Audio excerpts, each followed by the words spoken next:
Welcome back, Weezer and Weeboos, to the channel Wish and Doge, where today I am doing a Doodle Hex tier list. Hang on, didn't I already do this? Well, the last time it was just for single player, and that makes sense, because effectively, to everyone, this is a single player game. But I mentioned before, there's some problems with ranking it that way. Mostly just that, because Hyperion is the hardest fight in the game for basically everyone, practically undisputed, that means that everything's just about your Hyperion matchup. It's not really about how good you are as a character all around, and it's not really about how much you can push the character as well, because the fact that you're only ever playing against AI that never learns. If you find one dumb trick you can repeat ad nauseum that they never ever figure out, then, well, you can just keep repeating that dumb trick, you know? You don't actually have to learn and adapt. And so, even though it's less practical, I think this is going to be the more interesting list. This list essentially assumes that tomorrow we wake up and magically Doodle Hex is now an online multiplayer game on the App Store with a ranked leaderboard. And then assume the characters stay exactly the same. Who do I think ends up being meta? Where do I think they end up lying? Now, I've already done this ranking before starting this list, so I know where I'm going to put everyone. Obviously, the list is just blank to keep it, spoiler-free for now. But to begin with, I just want to lay out that there are some criteria with this list that are going to be a little bit unexpected, I guess. I'll just put it like this. I would not be bothering to make a separate video for a different tier list if it weren't for the fact that I really think that considering the characters in a multiplayer environment compared to a single-player one severely changes their placements. And a big reason for that is because when it came to the strongest characters before, again, because it was so focused on the Hyperion matchup, defensive play was very, very favoured, and as well as that, any kind of offensive play that was maybe slow but hit really hard in ways that was impossible to negate otherwise was really, really effective. Meanwhile, speedy play was not so much effective, not because it couldn't be effective, but because it was just so much more difficult to pull off for not much more reward. Ironically, this whole dynamic is practically flipped on its head, I think, in a multiplayer environment. I've already mentioned how I think this game very much favours aggression when you play it well. And I think there's a bit of a rock, paper, scissors going on here, where generally characters that are very reliant on speed have good matchups on characters that are very reliant on offense, but bad matchups against characters that are very reliant on defense. Defense characters obviously counter the speed characters, but not so much the offense characters, and offense characters, of course, counter the defense characters, but not so much the speed characters. And I think out of this trifecta, the speed characters generally end up on top. Because again, aggressive play is better than defensive play in my opinion. But despite that, I actually think the full offense characters would end up being at the bottom. Just because I think speed is going to be more effective than pure damage. If you have speed, you can do more to wear down the opponent's resources and constantly force out their super shields so you can keep catching them with combos while their super shield is on cooldown. Whereas if you attack slower and harder, maybe you can hit pretty hard, and maybe it's a bit more difficult for the opponent to prevent what's coming at them. However, there's a bit of counterplay that you could employ if you're a real person that AI can't. That being a curse rushdown playstyle, where you try to just practically stun-lock the opponent with curses. I think this kind of playstyle is a great way to counteract people like Djinn or Madrugada, who maybe just want to absolutely break down the door with just mass amounts of unpreventable damage. And so I actually think in this new format, the curse rushdown sort of archetype of character kind of becomes the new king of the meta, which is kind of funny considering it's kind of the worst thing you can be in single player, because that's what Hyperion is like really good at, dealing with. So with all that said, let's start the ranking. And I want to make it clear. Not a single one of these characters on this list was easy to rank. Not a single one except one, and that is our bottom pick. Hyperion. I'm not going to bore you by repeating all the reasons. I already said in my Tragedy of Doodle Hex video why Hyperion is unfortunately the worst character in the game by far. So, to quickly summarize for those who didn't see, it's basically just that he has absolutely no form of functional mana gain, and that's like the single most important thing to have in your kit. He has absolutely no combo tools, and the only good things he has in his kit require a lot of mana when he has no mana gain. As a result, he plays really slow, he's supposed to hit hard, but he doesn't even really hit that hard, and his defensive play is really good, only specifically against direct damage. Against curses, ironically, despite having such a high defense stat, Hyperion is actually a terrible character. He actually has no tools at all except the super shield to negate curses, which is kind of pathetic, frankly. So yeah, it's no surprise that Hyperion is F. Worst character in the game, not even close. But the second we cross Hyperion off the list, it already gets a little bit more difficult. Because there's already a character that my gut was telling me, yeah, and this is the easy E tier pick, you know? But the problem is, they just... I struggled to logic it out. My gut was telling me that Princess Tiffany should be an E tier. And that's just from personal experience, but it was just a gut feeling, and I didn't want to put anyone in a position on this list off of pure gut feeling until I could figure out how I could explain that gut feeling, how I could logic it out. And as you might have already been able to guess with me saying that Curse Rushdown takes an enormous boost in this new format, I think that actually Princess Tiffany has the bones of a good character in theory, which might sound strange to say for a character that seems so unpopular. But in theory, Tiffany and Cassie are really similar to each other. They have many similar curses and a very similar playstyle in theory. In fact, if anything, out of the two, Tiffany at first seems like she should kind of be the better one, because ironically, despite having the lower defense stat, she has better defense than Cassie. Is that despite being a 4-star defense character, she does not have a single defensive tool that doesn't rely on landing a curse, which is really, really bad for her. That's why, ironically, for a defensive character, she has to play hyper-aggressive to work. Because if she isn't landing curses in the first place, her defense is non-existent. As a result, if Princess Tiffany is just Cassie but with better mana gain and better blocking, shouldn't she just be, you know, better? Genuinely, logically, I could not explain how Tiffany was not a B or an A tier at first. And so, this was a character where I was forced to play some more games with her before I made this video, because I just couldn't quite get my head around this. It just felt so much like Tiffany was the second worst in the game, easily. And yet, I couldn't justify it to myself. I couldn't explain to myself why. For the longest time, I've always brushed it off as I'm just not good at Princess Tiffany. And that might be partially true, but at the end of the day, I've spent years playing this game and I've learned how to play every other character. Why would Tiffany be an exception? And so for the longest time, I've been trying to figure out, what is wrong with this character? Why does it just feel like they flow wrong? Why does it just feel like they don't do much, even though I can't see what about their kit makes them not do much, when compared to Cassie, who has a very similar kit? Early on, the only thing I could think to say is that while they have extremely similar curses, I would say that Cassie's curses are slightly better, but I knew that wasn't it. If Tiffany did have the better mana gain and the better defensive tools, then she should definitely be better than Cassie, even if Cassie has the better curses. But ultimately it came down to this. Replaying Tiffany for a while, I was thinking, the only thing that's really bugging me here is it just feels like the gameplay's so stop-start. There's no flow, there's no consistency. There's short bursts where I have potential to do something, but before I even have the chance to make something happen, the burst is gone, and I'm back to like a slow play speed where like I'm not able to do much. And again, this is why for so long I kind of told myself, nah, I'm probably just not good at Tiffany. But I think I've figured out what the problem is. I think I was wrong to assume that Gold Digger is better mana generation than Cassie's mana generation is.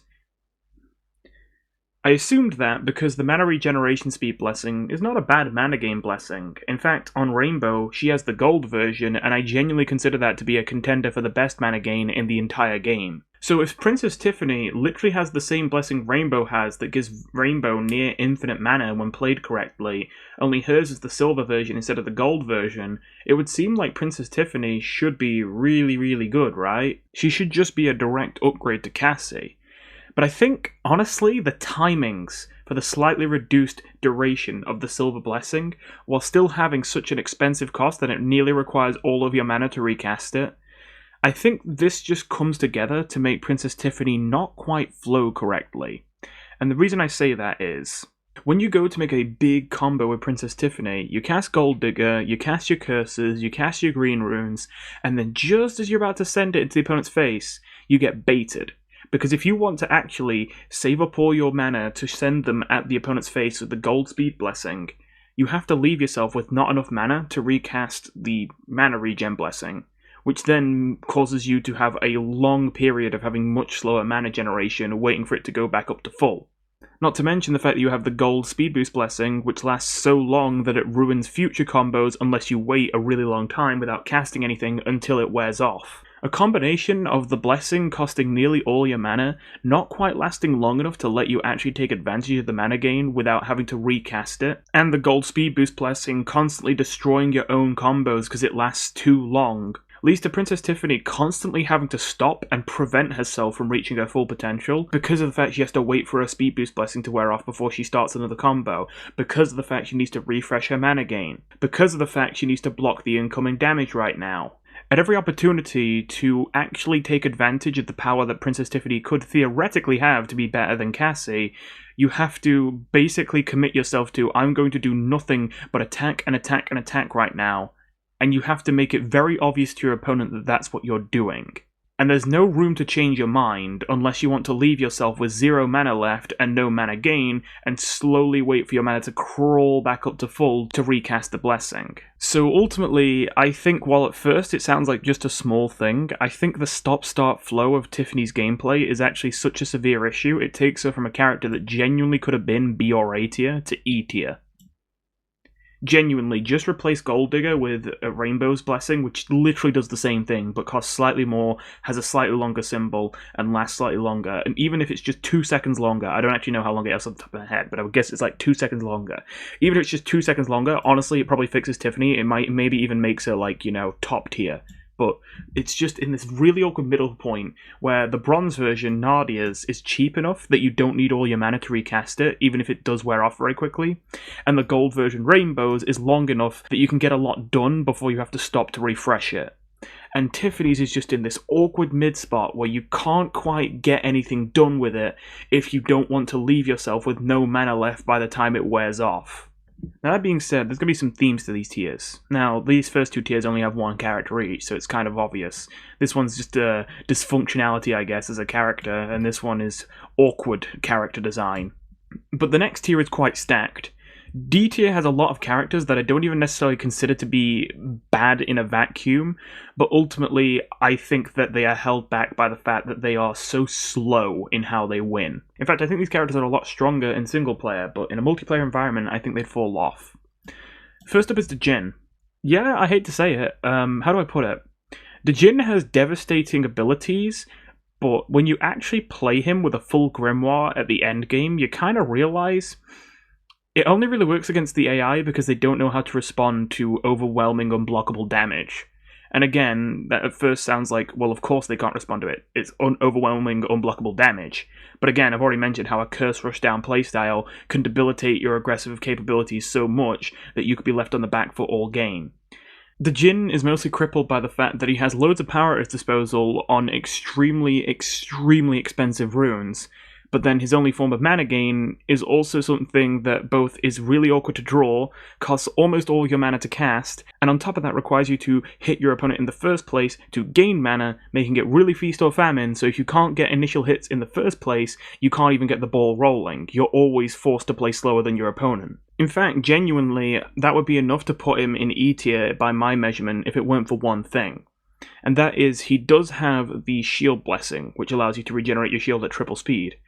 It's kind of awkward. That blessing is going to be on a lot of low tiers on this list, but it's not actually because I think the blessing is bad, it's just a coincidence, really. Ultimately, I think that blessing is actually insanely good, because I think it massively shuts down the speedier characters in the game. It is devastating to them, and well, I mentioned a lot of the higher tier characters are going to be more speed-based characters. So the fact that the Jhin has the ability to counteract the speed-based characters with his defense, despite the fact that he is an offense character which would usually be countered by speed, would have given him a massive leg up if it weren't for the fact his mana generation is just so awful, and it's so easy to just never give the Jhin an in. To leave his mana gain just so crippled both through curses and by denying damage, also denying mana gain to him. With all that said, the same can be said for Samdi. Samdi is a weird one, man. Back when I first came back to this game, I hadn't played that much Samdi, and I started playing him a bit more because I was suspicious he might be one of the game's best characters, but I just didn't understand how to play him. But what I realised when I came back was a little bit disappointing.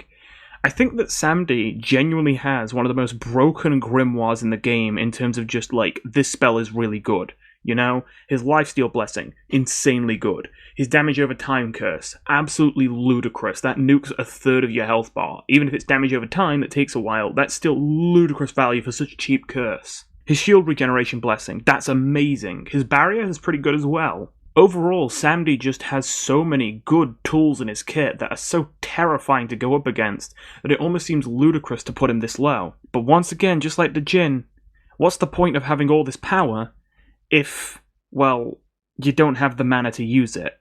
Especially when it comes to things like the Lifesteal Blessing, these effects are not cheap. They cost a lot, and you can't afford to cast them ever as Samdi. And what's even worse is, a lot of your strongest effects are purely defensive. Lifesteal is purely defensive. The Barrier is purely defensive. The Shield Blessing is purely defensive. And as I mentioned, I think this game favors aggression. So you have all these really strong tools for the kind of thing you don't want to be doing, which is what makes Samdi so awkward, in my opinion. The only tool that Samdi has that is devastating aggressively is his curse that deals damage over time. But the awkward thing about that is, his damage over time curse, ironically, has a ton of anti-synergy with his kit. He needs to deal damage to gain mana, but the damage over time from the curse doesn't count. So if you're using your curse as your main form of damage, you get literally 0 mana gain. And I used to be mistaken in thinking you could lifesteal off of the curse's damage over time, but you can't. So you also can't use your lifesteal, your most devastating combat mechanic. As Samdi, you just have to throw all the good stuff your character has out the window to play offensively, and you can choose to stick with all your good stuff and play defensively, but then you have no teeth. It's a shame, because again, I really think give Samdi a half-decent form of mana gain, and he becomes an absolute monster, 10 times stronger than he is right now in the game. He genuinely has the makings of an S-tier character if he just gets his mana gain replaced with something a bit more functional. But mana gain is just so important to a character. The fact that he has not only one of the worst mana gain options in the game, but also a mana gain option with tons of anti-synergy with his own kit, really sabotages his own effectiveness. And I generally have been trying to go in order, but I wanted to do Samdi and Djinn next to each other because they're very, very similar. This third character in D tier goes in the middle of them, and I think that they're in D tier for very similar reasons as Samdi and Djinn, but it's just slightly different, and that's Nadia. Nadia isn't slow in the same way these two characters are slow. I mean, she isn't fast either, but she's not the slowest. The main reason Nadia is quote-unquote slow is because, just like Samdi, the main way she needs to kill is through her damage over time curse, and that means you can't kill quick.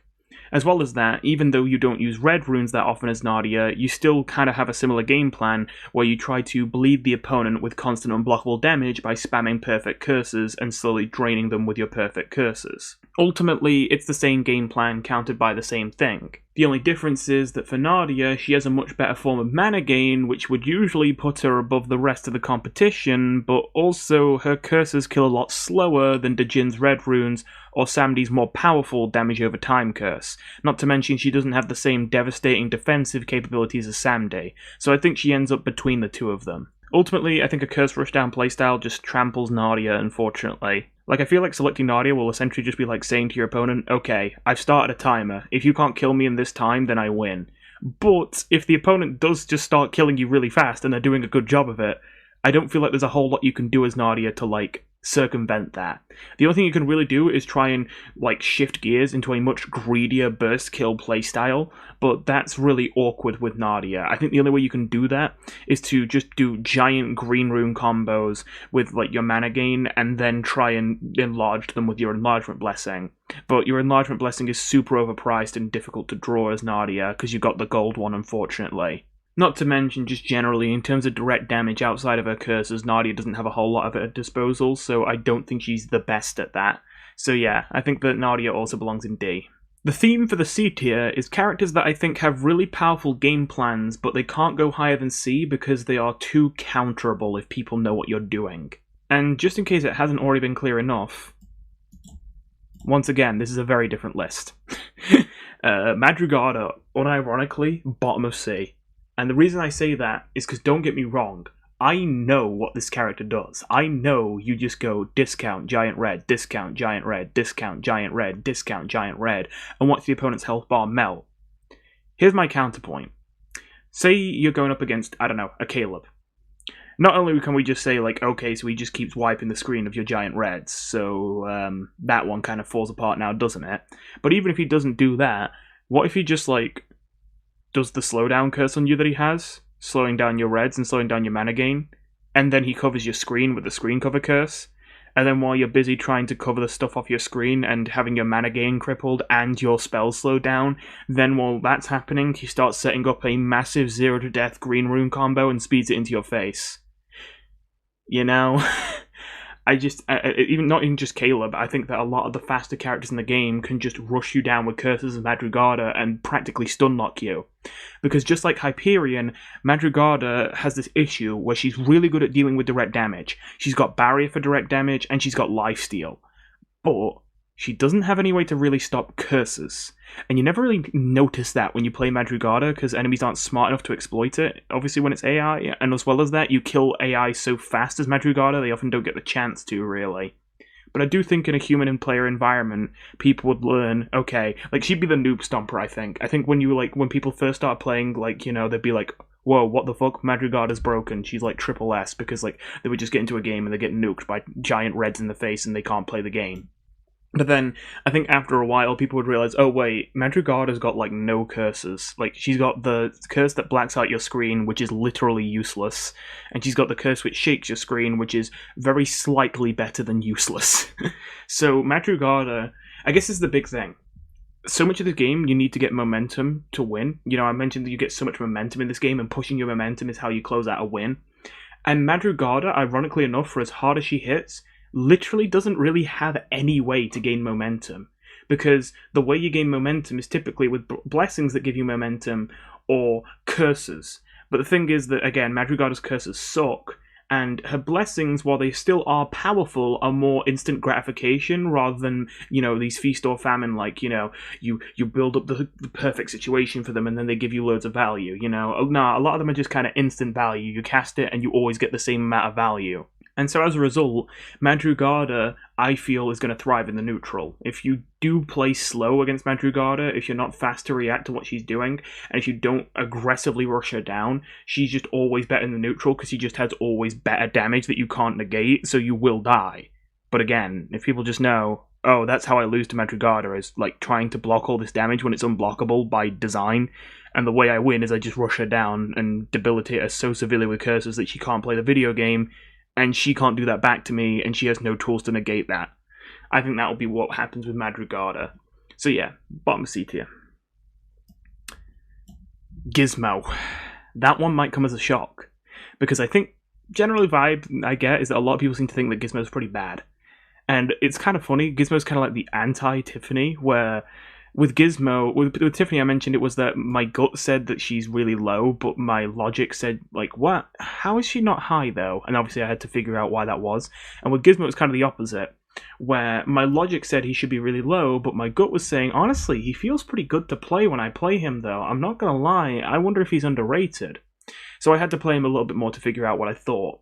And ultimately I came to this conclusion. It's quite sneaky, the reason why Gizmo is potentially really powerful, because I think it's because of a rune that two other characters have, and yet it doesn't matter for those two characters, whereas for Gizmo, it matters a lot. And that is that Gizmo's form of mana gain is the blessing that gives you mana for blocking attacks. Now don't get me wrong, Lepang gets that too, and so does Faye. But with Lepang and Faye, there's a difference. With Lepang, you have Ultimate Sacrifice, and with Faye, you have Petalfall.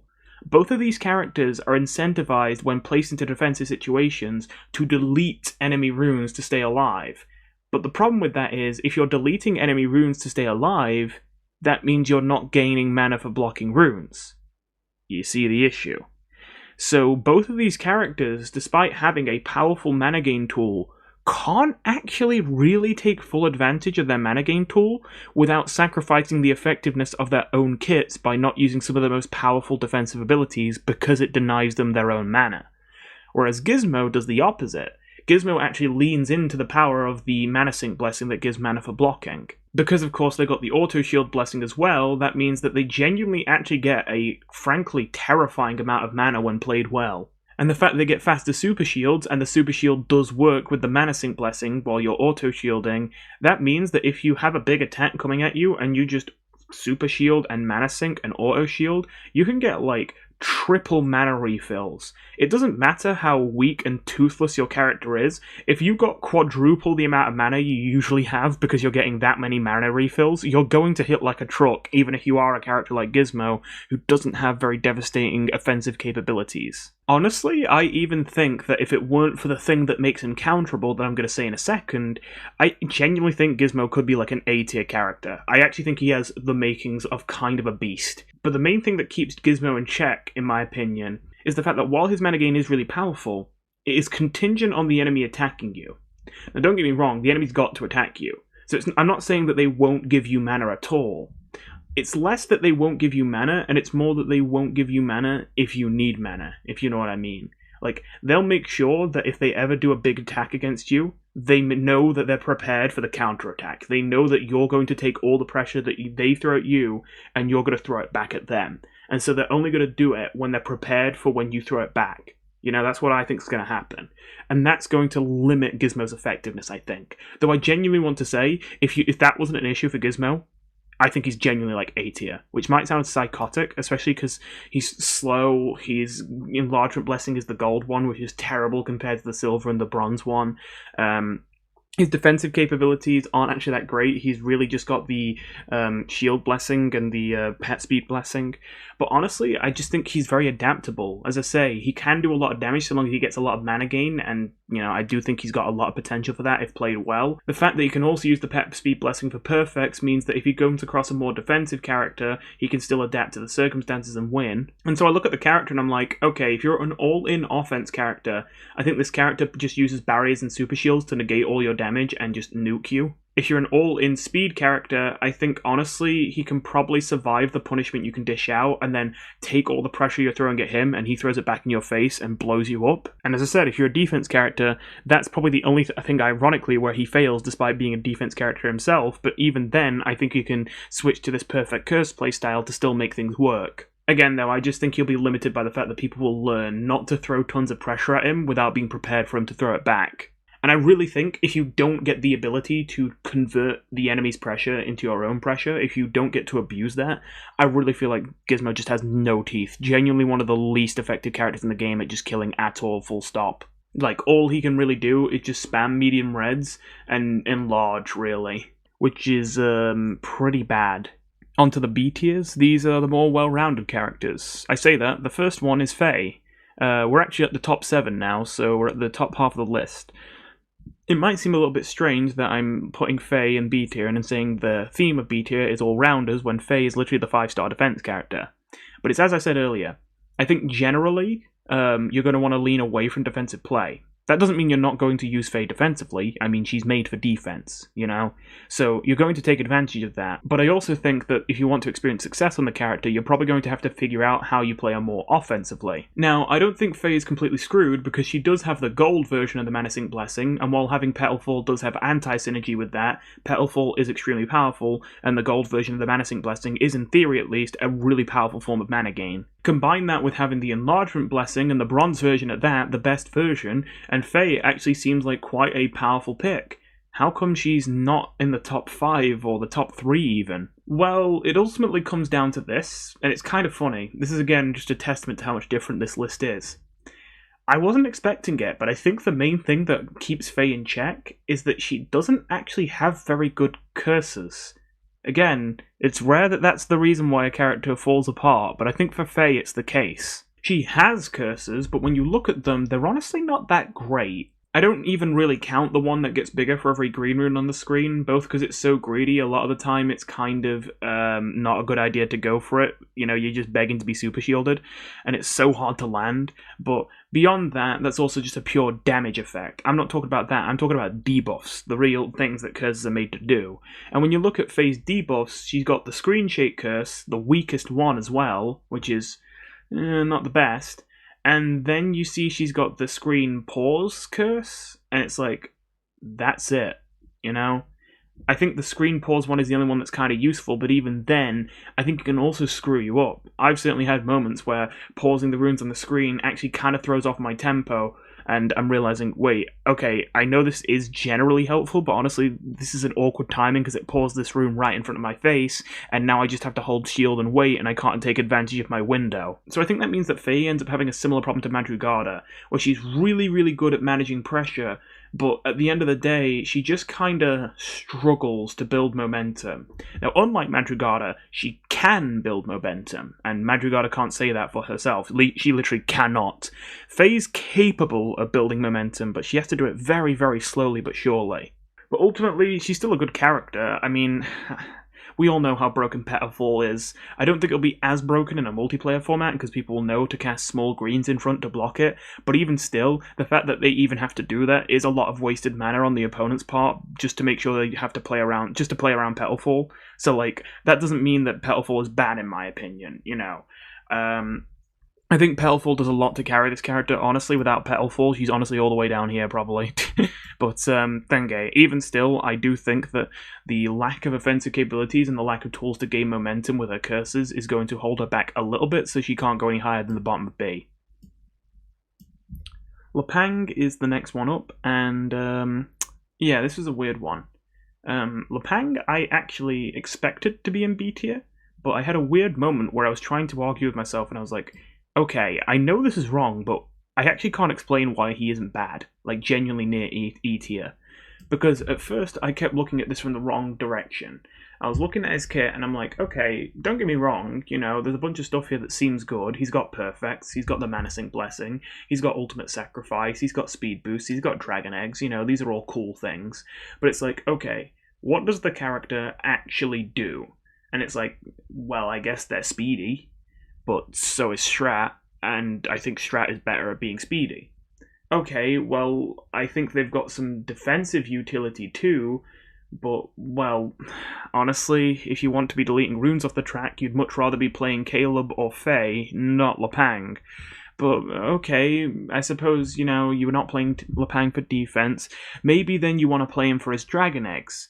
But then I just look at the ability for Djinn or Madrugada to absolutely abuse people with unblockable damage, and honestly, even Hyperion, you know, with his perfects and his, like, Red Rune Curse, and I think, nah, come on, though. Lepang Dragon Eggs definitely aren't as good as those, even though they're cool. And so I kept looking at Lepang and I'm thinking, wait, I know this character should be good, but, like, I can't explain how they're better than any other option here. But I realised the reason I was coming at it from the wrong direction isn't because Lepang is better than any option here, but rather because that's only important if you actually already know what your opponent is and what you need to pick to counter them. Whereas I'm assuming that wouldn't be the case, you'd be going in blind.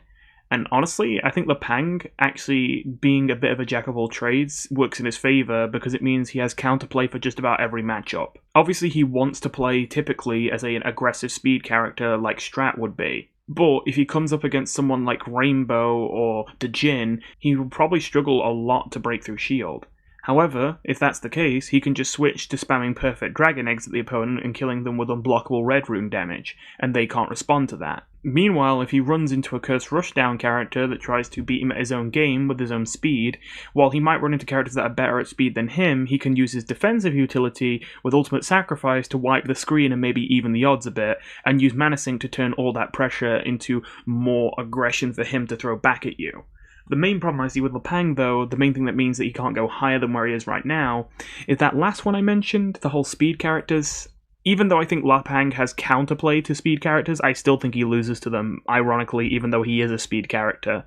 Because he's just not as good as the other options. I think Caleb, Rainbow, Cassie, and Strat all do his job better, honestly. And while he can use Ultimate Sacrifice to get the heat off of him for a bit, or use Mana Sink to turn that pressure back into damage for himself, Mana Sink is only for the runes you're able to block. And Lepang, unlike Gizmo, can't get faster super shields, and doesn't have any way to regenerate his shield faster or make it bigger. So while he still can turn pressure into mana, it's only the amount of pressure he's capable of blocking, which is limited. And again, because it's limited, it really incentivizes him to use Ultimate Sacrifice to nuke the screen, but if he does that, he loses his mana gain. Not to mention that if you're playing a speed character, you're probably opting for a lot of little attacks rather than slow, big attacks, which means that Ultimate Sacrifice is going to get less done as well. So ultimately, yeah, I think Lepang ends up being at that position because he's got counterplay to every matchup, but his weakest matchup is still the one that matters most, against the speedy characters. And I'm honestly kind of amazed to be doing this, but here we go. Carbuncle. Genuinely, Carbuncle was way lower on this list to start. But ultimately, once I had that epiphany about Lepang, that it wasn't necessarily a problem that other people could do his job better, so long as he was able to counterplay any matchup he would end up finding himself in, I realised that's what I was missing about Carbuncle as well. Only I think Carbuncle has it better, because while Lepang's weakness is the speed matchup, I think that's Carbuncle's greatest strength, And again, I think that's the most relevant matchup, because Carbuncle actually has that powerful blessing that gives you triple shield regeneration, and that absolutely nukes Curse Rushdown, which I think is a huge point in his favour. Not to mention, although he can't exactly rush you down with it since he doesn't have speed, at least not outside of customs, he's still also, of course, feared for his own powerful curses, so he can kind of play the Curse Rushdown characters at their own game, negating their own curses using his shield regeneration blessing, and then hitting them back with even more powerful curses that they might not be able to block back, since most Curse Rushdown characters sacrifice defense for their offensive capabilities. So against the speed characters, Carbuncle has a great matchup.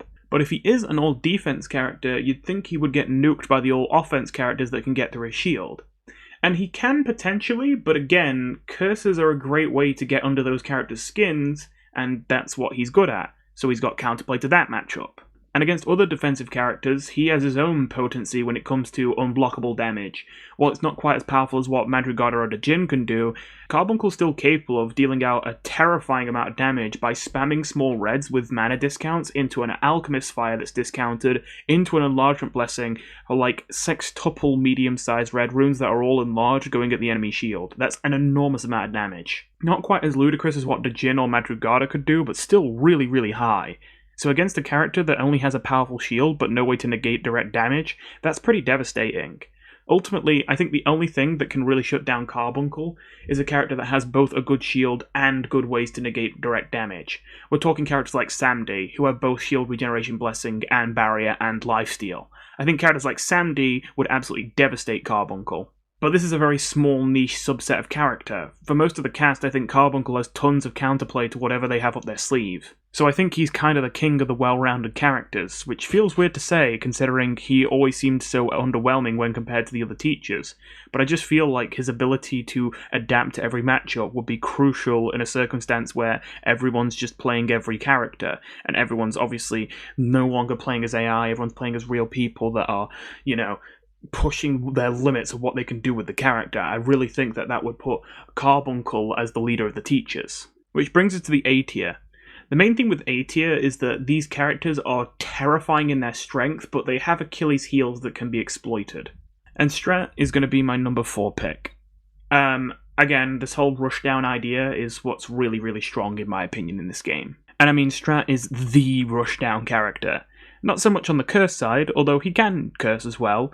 He's only got 2 curses, and one of them is just loads of damage as a curse that also hurts yourself. But the other curse, at the very least, is a very important one, the slowdown curse, which I think is one of the most devastating curses in the game. Even if all it does is put the enemy in slow-mo, that doesn't just slow-mo their runes, it also slow-mos their mana generation, which again, we've seen how important mana generation is, so I think that's quite devastating. Of course, the reason that Strat is really exploitable might seem really obvious at first, because his shield is pitiful, and he has no real tools to, remedy that fact.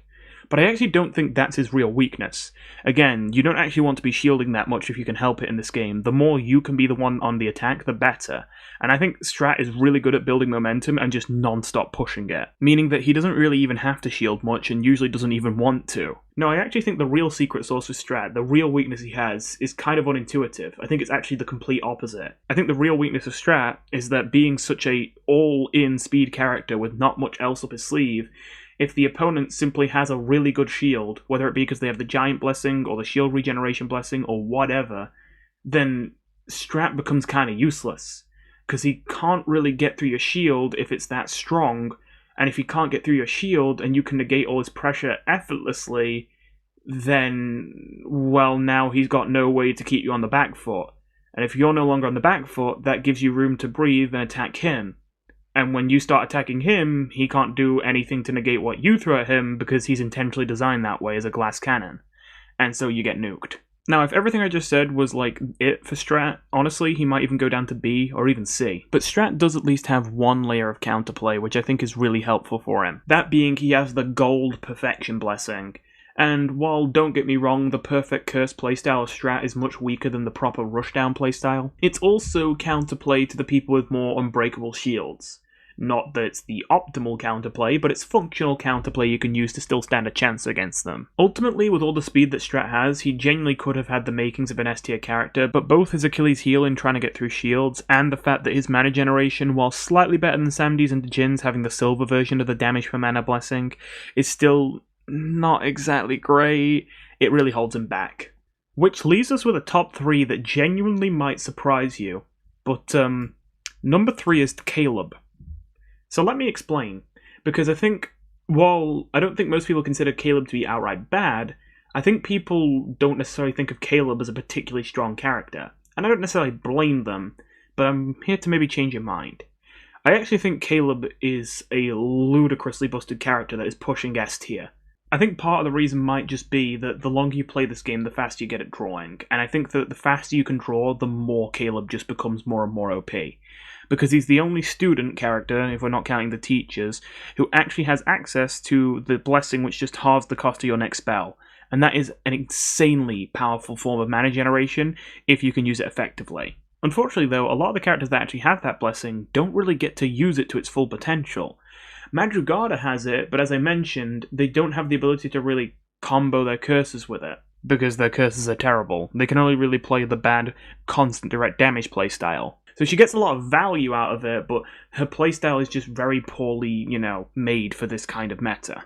And Carbuncle can use it much more strongly, but even then, not a lot of Carbuncle's Grimoire is expensive enough for you to really abuse it. In fact, as much as I think that Alchemist Fire is cool, I actually think Alchemist Fire is not actually a very strong rune, and basically is only usable because of the fact that the discount blessing is so powerful, and you get such a huge discount by using it. Caleb, on the other hand, has 4 runes that are amazing with the discount blessing. He has the Giant Green rune, he has the blessing that nukes the whole screen at the cost of some of his health, he has the Barrier blessing, and of course he has the gold speed boost blessing. As a result, with some quick drawing and some luck, if you get a window where the opponent doesn't have any way to block incoming damage like the super shield or anything like that, and you speed a huge green rune combo to the opponent's face by spamming the hell out of discounts, I'm not kidding, Caleb can 0 to death. Yep. Now don't get me wrong, is it common that you 0 to death? Probably not, but I don't think it will be that getting 0 to death will be what makes Caleb broken. I think it will be that you'll have to play every second of every game against a Caleb terrified that he could 0 to death you if you are not careful with your super shield usage or your blessing usage or whatever. All it takes is for you to misdraw your shield regeneration blessing one single time for your entire health bar to go from full to 0 against a Caleb. Not to mention that I mentioned Curse Rushdown is I think the powerful playstyle, and you might be looking at Caleb and being like, okay, so I guess he's got the speed, and he's got a lot of greens, but is he really Curse Rushdown? He's only got 2 curses. But this is the thing. It's the 2 curses he needs, if you know what I mean. It's the silver version of the slowdown curse, which I think is one of the most devastating curses in the game, and it's the screen cover curse, effectively a stun. So you can absolutely nuke the opponent's mana gain, while also nuking the aggressive capabilities, and you can stun them. These are 2 of the best curses you could have. Ultimately, I feel like Caleb is so potentially insane and powerful because of the fact that, although he's kind of pitched as an all-rounder, having 3 stars in every stat, I actually think it's kind of not necessarily that he's an all-rounder, he's just insane at everything, genuinely. I mean, in terms of offense, I literally just said this character can 0 to death. In terms of Curse Rushdown, I've mentioned although he only has 2 curses, they're 2 of the best curses he could have had in his Grimoire. And when it comes to defensive capabilities, ironically enough, Caleb is better than most 4 or 5-star defense characters in the game. Genuinely. Using his barrier, even if it is the weaker barrier, he can negate a lot of direct damage, and if he's worried about curses, he can just nuke the whole screen. Not to mention because he can also speed his runes, but his opponent can't always speed them back, that makes it easier to clear your side of the track before you nuke it, so that you don't lose your own runes in the crossfire. So you have a highly aggressive character capable of 0 to deathing if you slip up against him, with amazing mana generation, impressive defensive capabilities, great Curse Rushdown, absolutely terrifying damage output if you get the chance. And it's just kind of, you look at this character and you go, how does he lose? Hey, so this is editing me.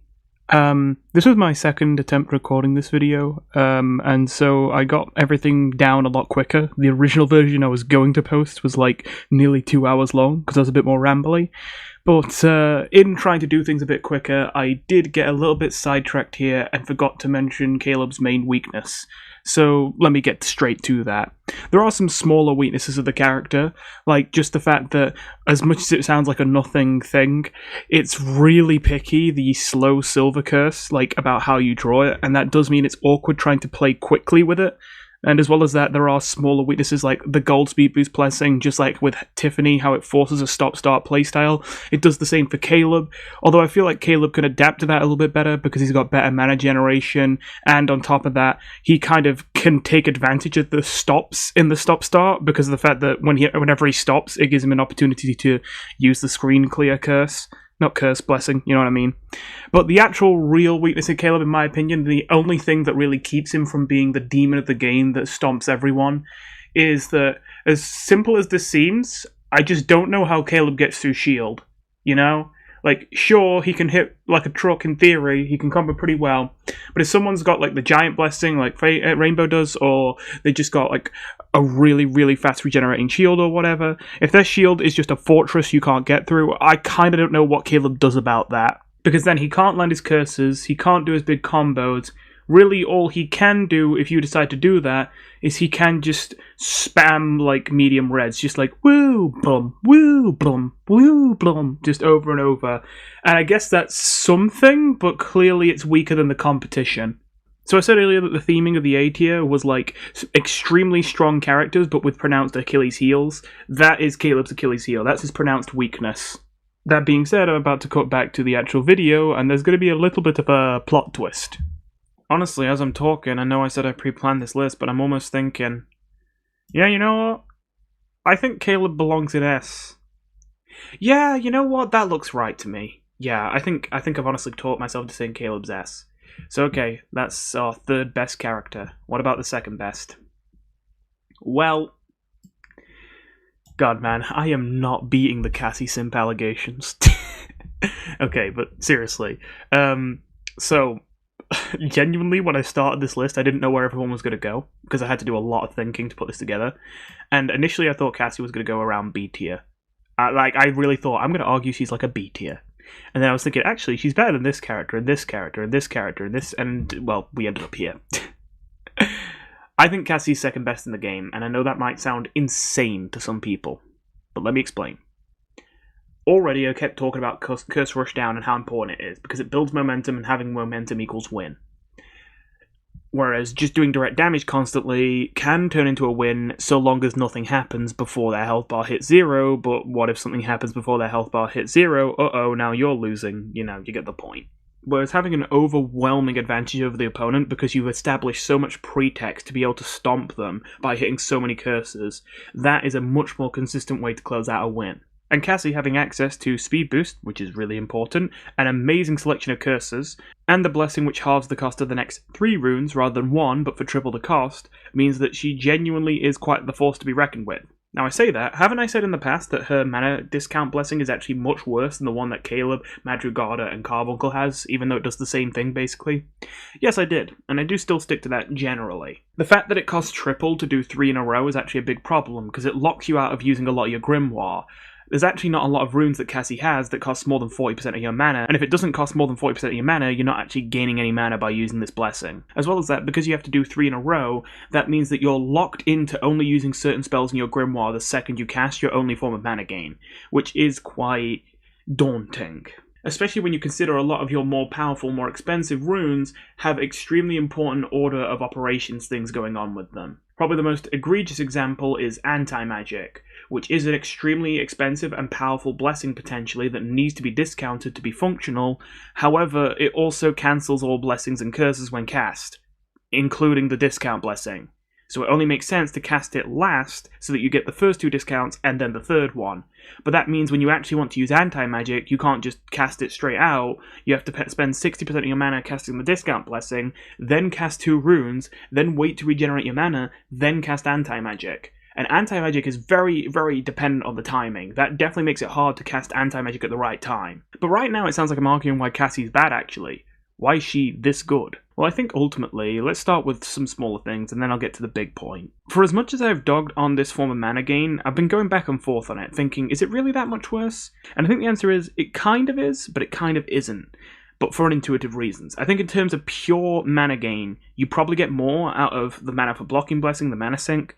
You probably get more out of any of the mana regeneration blessings. You definitely get more out of the bronze version of the discount blessing. However, I think what's really good about it is that the things it does help you with are the things that are the most important. Being a Curse Rushdown character, Cassie struggles against shields, except she kinda doesn't, because the most mana efficient way for Cassie to take advantage of her mana discount blessing is to spam medium reds typically, which is really good against the characters that would usually just hide behind shield and absolutely destroy all your aggression. So Cassie once again has counterplay and different playstyles to adapt to the matchup.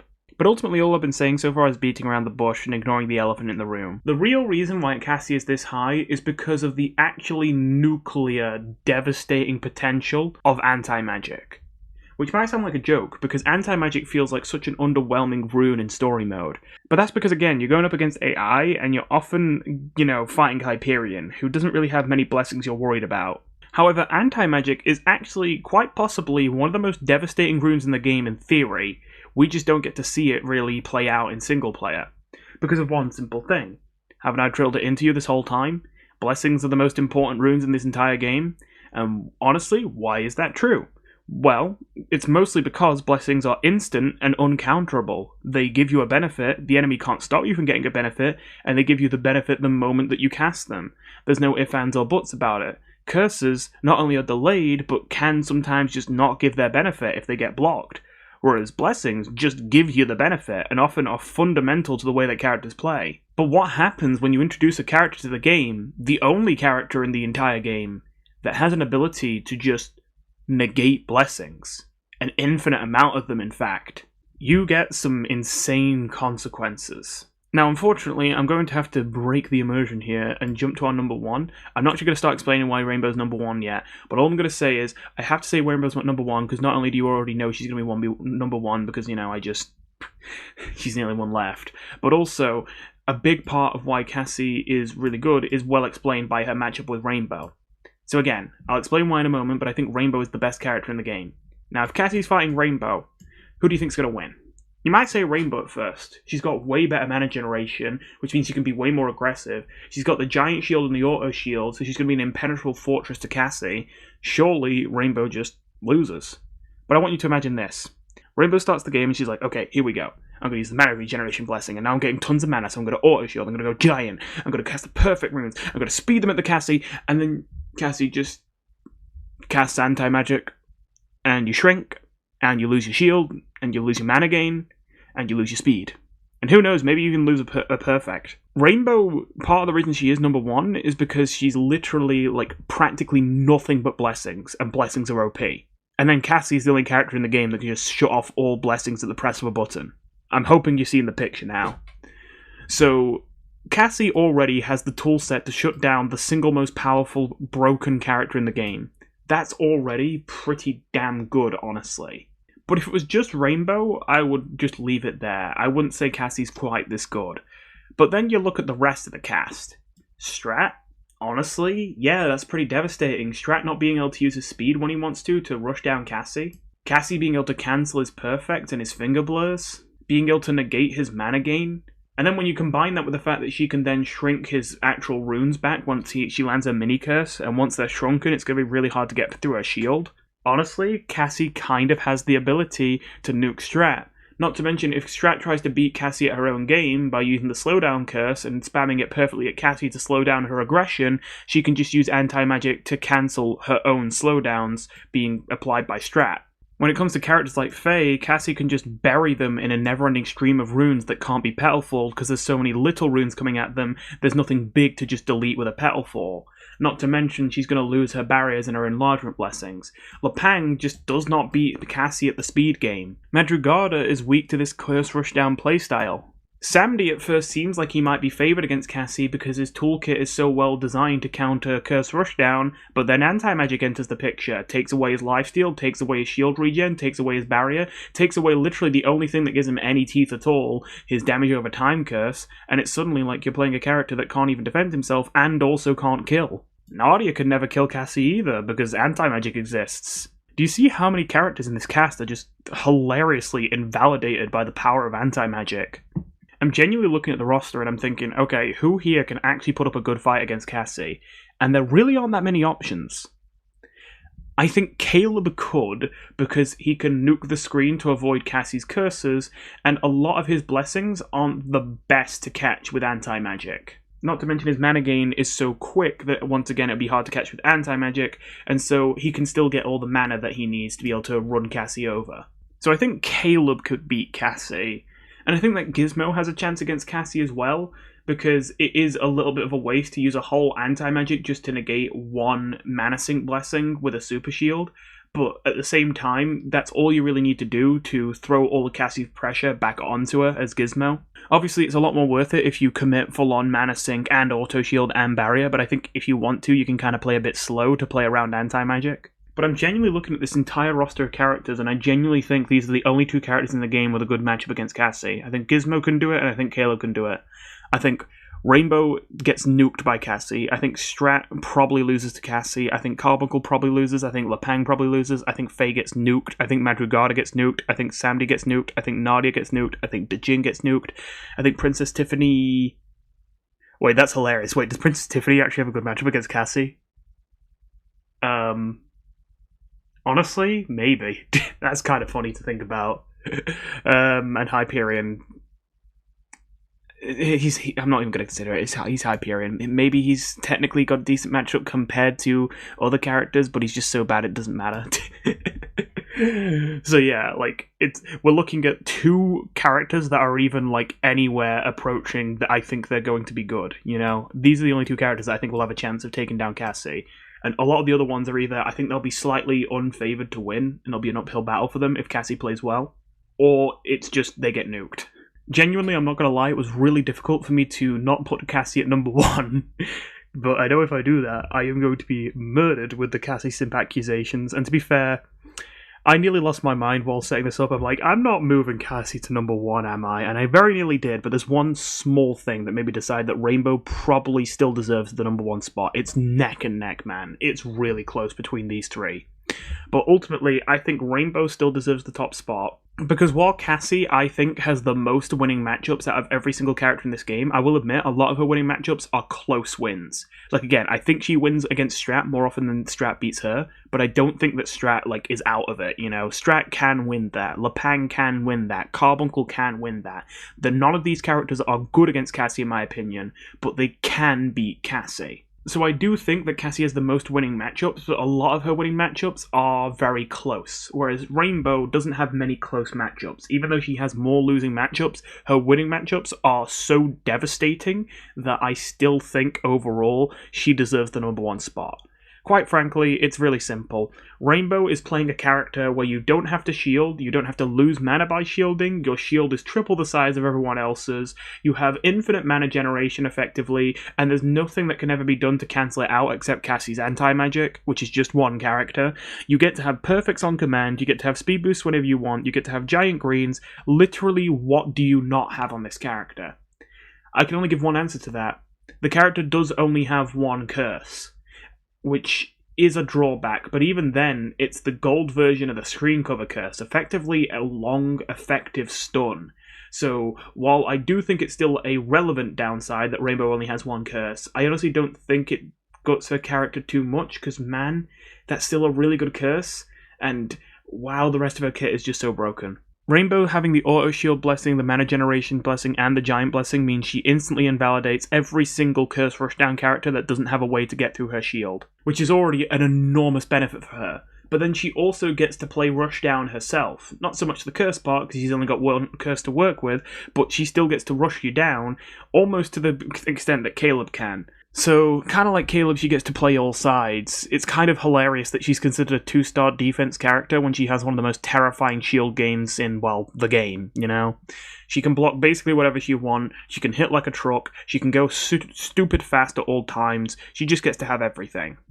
So you might be wondering, I said earlier that I think Rainbow has more losing matchups than Cassie. You might be wondering, what the hell does Rainbow lose to? Well, I already mentioned that I think Cassie's a losing matchup for her. But I actually think there's a couple other ones, and they're not what you'd expect. In fact, almost none of them except Cassie are high tier. They're all the low tiers. They're all the low tier characters. I think Madrugada, Nadia, Jin, and maybe even Samdi, potentially, have good matchups against Rainbow. And the reason why is, all these big, slow, hard hitters, I've mentioned before, the way that they get nuked is by getting spammed with curses that debilitate them so hard they lose all their momentum and they can't kill before they're dead. But the thing is, Rainbow's only got one curse, and it can't... Well, I mean, it can stack, I guess, but you know what I mean? It's not very good if you stack it. You want to mix it up with other curses, but you literally don't have other curses to use, so you can't. You physically cannot do it. And don't get me wrong, that one curse is very strong, the effective stun of the drawing board cover, but the one thing that's bad about it is it doesn't stop the mana gain the opponent gets while they're quote-unquote stunned. And since these characters already play so slow and their main problem is they have to sit around waiting to regenerate mana for so long anyway, stunning them's not actually that effective against them. So I think that means that Madrugada, Jin, and Nadia can wipe the floor with Rainbow, and maybe even Samdi. The only reason why I say Samdi is a question mark is because he doesn't have the perfect blessing, so he's going to struggle to get through shield with his damage over time curse, but honestly it's probably just worth it for him to use his pet, even if it means he doesn't get to super shield. I mean, his shield is already as powerful enough as is, and he's got lifesteal, and honestly, even though he doesn't have anything like Jin to like really empower his red runes, I still think just spamming red runes at Rainbow is going to be worth it, combined with lifesteal and mana gain, you know, from dealing damage. So yeah, even though it sounds basic, I think Samdi's got a good game plan against Rainbow. Honestly, maybe even Gizmo. Gizmo gets faster super shields to deal with her perfects, to deal with her 0 to deaths, and can convert all that pressure into a whole bunch of pressure thrown at Rainbow. So basically the entire Avengers Assemble of the mid-tier I actually think is really good against Rainbow. It's just most of these mid-tiers are terrible against everyone on the top of the tier list except Rainbow. And when you look at the kind of characters that Rainbow is good against, it's some devastating matchups, man. Strat can't do anything to Rainbow, Caleb can't do anything to Rainbow. Lepang can at least spam Dragon Eggs, but almost certainly still loses. When you see the kind of matchups where Rainbow wins, it's often not even close. It's often that she is stomping the opponents into the dirt. So ultimately, that's the reason I decided on to keep her at number 1. Was that while I see Cassie having more winning matchups, a lot of them are uphill battles still, where it's really, really close, but Cassie eventually edges out the win if she's playing optimally. Whereas Rainbow doesn't necessarily have to put in quite as much effort and break quite a sweat to run circles around the competition.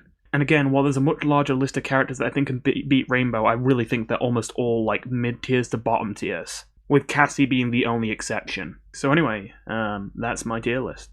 Thank you for watching, and I'll see you in the next one.